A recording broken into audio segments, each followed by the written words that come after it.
Hey folks, Dave Ashenbrenner. Thanks for stopping back in again. Today we're gonna, before this Dunstall goes out, I thought I'd show you the finished product. We've got one more step to do on the outer surface of this, and what we do is we sand this. We actually take a pneumatic sander and we level everything off. Any little marks or scratches or anything in this, little hammering marks, those will completely be gone when we're done. This will be ready for paint at that point. So everything's done. This is the bottom. I think we may have given you an update on this earlier where we had all these cut out and these pieces were ready to go in. This is the finished product. These are the blind nuts here to mount the front studs. In the rear, the mount is just a little button here, and there's an O-ring that loops around the frame in the back that just pulls the back tight on it. There's also a rubber firm foam neoprene that goes into the bottom that actually sits on the backbone of the frame. These are for the frame splays cutouts. These are also frame splays. This is a little cutout for the oil tank flange on the Norton. These are the isolastic motor mount clearance in here for the isolastics.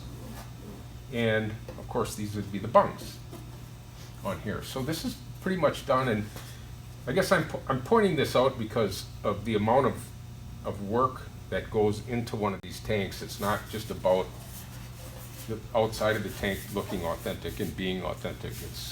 It's sort of the whole thing wrapped up. The bung has been welded in.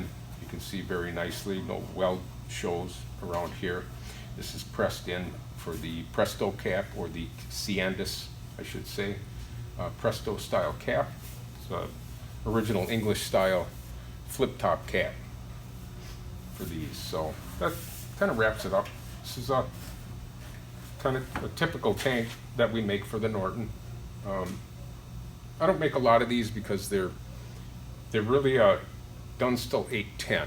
This came out, Paul Dunstall bought a number of Nortons, right new from the factory. I guess he made a deal with them, and he did his own cylinder and headwork on them, cams, the whole deal, and kind of souped them up, made them racing bikes. And that was back in the real heyday of the cafe racers, so he really did his part with that.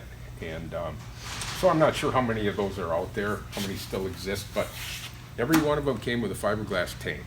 And the fiberglass tanks, they melt, and even if it wasn't for the ethanol, which really accelerated that process, the fiberglass itself is susceptible to softening with age and damage. And so we came up with a solution for our Norton Dunstall guys here. So if you're looking for something like this,